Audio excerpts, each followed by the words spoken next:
आवासीय विद्या निकेतन स्कूल प्रशांत नगर बलिया बेगूसराय। शादी विवाह हेतु स्पेशल फैंसी कपड़ों का दुकान न्यू बिमल फैशन, पटेल चौक, बलिया बाजार, बेगूसराय, बिहार।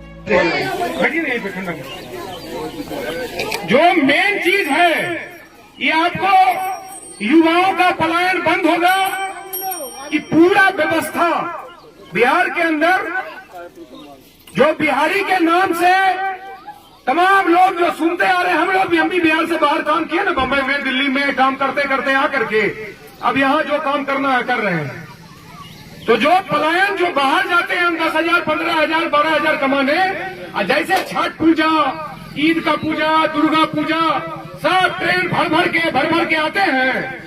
कितना परेशानी का आलम है, ये हमसे और आपसे किसी से छुपा नहीं है। इसी दुख दर्द को समझते हुए जन स्वराज पार्टी के प्रशांत किशोर जी जो संस्थापक सदस्य हैं, जो बनाए हैं पार्टी को, उनके बारे में आपको डिटेल में बता दिया गया कि प्रशांत किशोर जी एक पार्टी नहीं, आज आपके अंदर, देश के अंदर जिस पार्टी का आप नाम बोलेंगे उसको बनने और बनाने में, उसको जीतने और जिताने में, किसी को जिताने में, किसी को हराने में उनका बहुत बड़ा सहयोग रहा। उन्हीं का नाम है प्रशांत किशोर और रणनीतिकार थे। आज प्रशांत किशोर जी को लगा कि हम बिहार के होकर के सेंट्रल के सरकार को भी मदद करते हैं, सरकार बनाती है जनता के व्यवस्था को बदलने के लिए। कि जब प्रशांत जी पद यात्रा करके लोग को चुन दिए, आप सब मिलके एक सही सोच के साथ लोगों को चुने, तो सभी लोग मिलके अगर उनको सामूहिक प्रयास से विधानसभा भेजने का काम करते हैं तो वही आपका प्रयास होगा।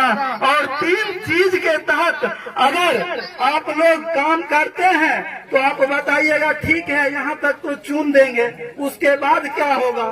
तो उसके बाद जो विधानसभा जाएगा जन स्वराज के टिकट पर या जन स्वराज के सहयोग से उनका काम प्रशांत जी के द्वारा 5 काम चिन्हित कर दिया गया है। वो 5 काम अभी हम आप लोग को बता देते हैं। उनका नारा है जन स्वराज आएगा 5 चीज हो जाएगा। उसमें पहला नारा है युवाओं का पलायन बंद। युवाओं का पलायन बंद के मतलब अभी आप इस तरीका से सोच सकते हैं कि अभी हमारे जो भी साथी होंगे ग्रेजुएशन करने के बाद उनको किसी भी चीज दिखाई नहीं पड़ता होगा अपने जीवन यापन के लिए।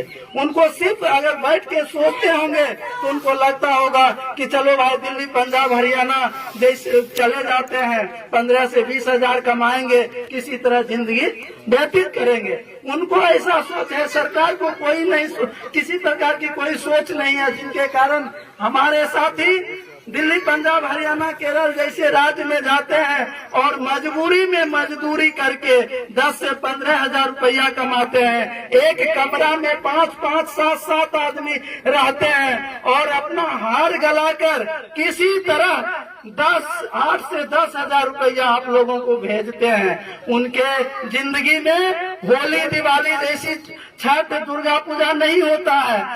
इसका कारण ये है कि वो उनको आने में उतना ही तकलीफ, जाने में भी उतना ही तकलीफ, इसलिए मन मार के बेचारा वही होली दिवाली मनाते हैं। लेकिन प्रशांत जी का कहना है कि अगर जन स्वराज की सरकार आती है तो सबसे पहला काम है कि उस युवा साथी को बिहार में ही 10 से 15 हजार की व्यवस्था किया जाए, जो कि 10 से 15 हजार कमाएंगे और बिहार में ही अपने परिवार के साथ होली दिवाली मनाएंगे। ऐसा होना चाहिए कि नहीं होना चाहिए? हाथ होकर के थोड़ा बताइए, तब तो हम जानेंगे। होनी चाहिए। तो इनका पहला काम है कि युवाओं का पलायन बंद। युवा साथी बताइए, होनी चाहिए? होनी चाहिए। तो आप लोग प्रयास करेंगे ना? प्रयास करेंगे। और दूसरा इनका काम है बुजुर्गों को 2000 पेंशन। यहाँ जितने भी बुजुर्ग हमारे बैठे होंगे उनको पता होगा कि किसी तरह 5-6 महीना में एक बार 400 का महीना आता है। आप बताइए एक तो पहली बात है कि 400 रुपया से कुछ होने वाला है नहीं। अभी